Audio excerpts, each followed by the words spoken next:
Hello my friends, it's the Game Boy Geek here, and today you'll be assembling dinosaurs, trying to make them survive as long as possible. Now, you'll be doing this through card play, but there'll be a lot of negotiation, retaliation warnings, and bluffing to convince the current player to modify someone else's dinosaurs instead of yours. Dinodocus is for 2 to 6 players, it takes 45 minutes to play, it's for ages 7 and up, and it's published by Thematic Games. Now it's on Kickstarter right now, so I'm going to show you how the game works, and I'll see you on the other side.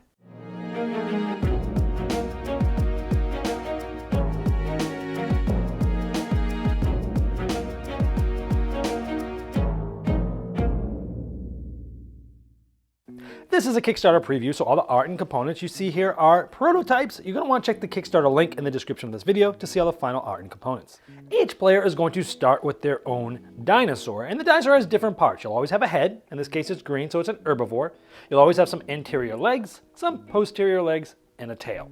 And this is sort of random at the beginning of the game. Everyone gets one dinosaur, and it's fun to sort of say them out loud. So Pretroceraphael is this dinosaur.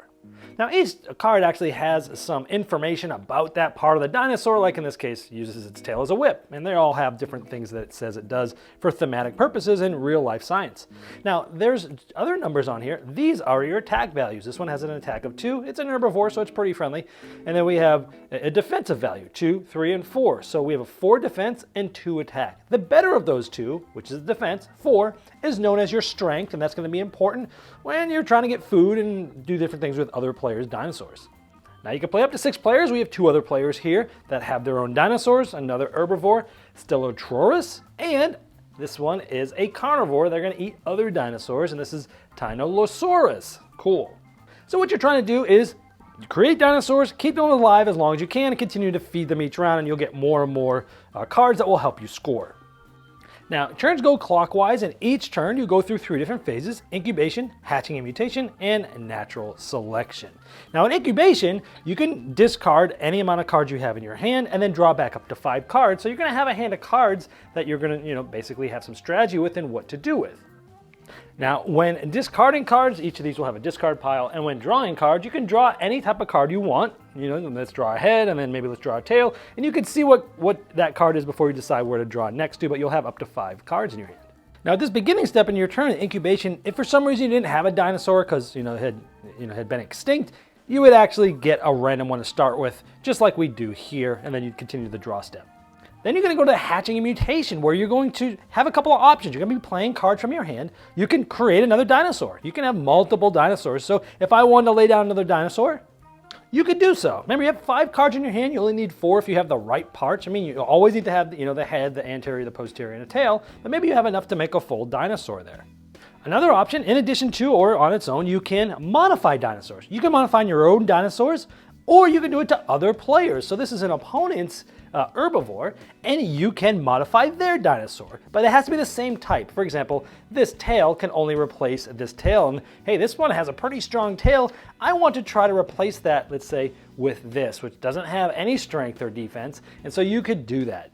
So in order to do that, you would take this and you would discard it, put it in the discard pile, and you would place this like that. Now, a big part of this game is the interaction between players and negotiations and bluffing and things like that. So when I was doing this player could have said, hey, you know what, please don't do my tail like this. Let's pick on this guy over here. I'll work with you against this, and I won't do anything to you. And you can sort of make deals and things like that. And that's a big part of the game, is the whole interactions between all the different players. Well, let's say, you tried to negotiate with this player, it didn't work out quite a bit, or maybe they stabbed you in the back earlier, said they wouldn't do something, and they did something to you, and you just don't want to, you want to mess with them. Plus, hey, they're an herbivore, and as we'll show you later, we have 2 herbivores, and they're going to be fighting over the same food sources, so maybe you really do want to make this dinosaur weaker. Now, if you modify another player's dinosaur, they have an ability to react to that modification. They can, if they want to, say, you know what, I'm going to play a card. They could discard this, which was a pretty weak tail, and from their hand, that needs to be in their hand, they could play this. So this is tops, so Stellatops. And now this has added a defense, so that's okay. You know, it's better than it was before. And they can, and at that point, they have pretty much reacted and changed that dinosaur. Now this player does not draw a replacement card for this until, you know, it gets to their turn when it's their draw step. And since you can only modify each dinosaur once, since you've already modified this and they reacted, you can't do anything else. So you pretty much cannot do anything to their dinosaur this turn. But maybe they have another dinosaur that you want to do things to, and you know, assuming you had cards and things like that, you could do that. Now after you're done playing cards, again, either laying down a new dinosaur and or modifying dinosaurs, you go to natural selection and you're going to feed your dinosaur. First, you're going to feed your herbivores, and I actually have 2 herbivores here with the green heads. Now at the beginning of the game, there are 4 food tokens for the herbivores, and they start here. And these are going to quickly run out, and then you'll see in just a moment how you end up stealing things. But if there is food source here, you'll take 1 for each of your herbivores. And I'll be able to feed both of my dinosaurs. However, let's say it was later in the game and there was no food in the pool, and I still have a dinosaur to feed. You could steal that food from another dinosaur. Now you could do that if your defense is better than its strength. Remember, its strength is the better of the 2, defense or attack. This one has a 3 defense and a 1 attack. The better is their defense, so their strength is 3. Where us, the attacker, we just look at the defense if it's an herbivore. So we have 2, 3, 4. 4 is more than 3, and you can't tie, you have to have more than them. And in this case we do, so you're actually able to steal that from them.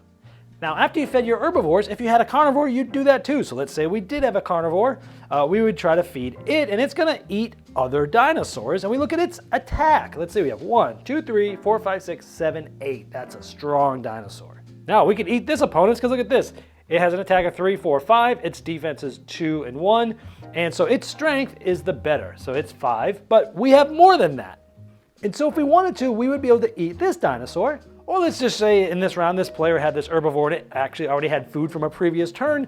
This one, look at this, its strength is 1, 2, 3 because its defense is stronger than its attack here. And so it has 3 and we're still strong in that too. We could eat either of these, and this is where the negotiation and messing around and, you know, holding grudges and things like that is a really important part of this game. Now, if we decide to eat this dinosaur, all this would get discarded and this food would go back to the pool where other players can get them from. And keep in mind, it is a possible option to eat one of your own other dinosaurs with your carnivore if it makes sense at that time. Now, just like the herbivores, if they don't get fed, they get discarded. If this could not get fed, it would get discarded as well. But let's say we're able to feed both of our herbivores and our carnivore this round. Now, each of these dinosaur types are going to get one of these 5 million years cards on. It's going to help you score. Essentially, that's how long it's survived after this round. Now, it'd be the end of your turn. It'd be the next player's clockwise turn. But let's go over what happens if one of your dinosaurs go extinct. Now, let's say this dinosaur lasted 5 rounds. I have 5 of these cards here. But over the course of the rounds, other players are modifying it, making it weaker. And this carnivore ended up going extinct. It had gotten eaten. Now, you'd score those. Each player has one of these score cards for the, just a player color. Let's say we're purple. Now, it doesn't matter what order you put these in, but the first one is going to go 1 from the end of this arrow here. So it's going to go just like this. Now, if you have a second card, which we do, it's going to go 2 from the end of that card. If you have a third card from that single dinosaur, which we do, you guessed it, it'd go from the third from the end of that previous card. The fourth one, yep, it's going to go on the 4th one from the left of this last card. And the 5th one, or any ones after 5, it goes right at the edge, so it doesn't cover anything up.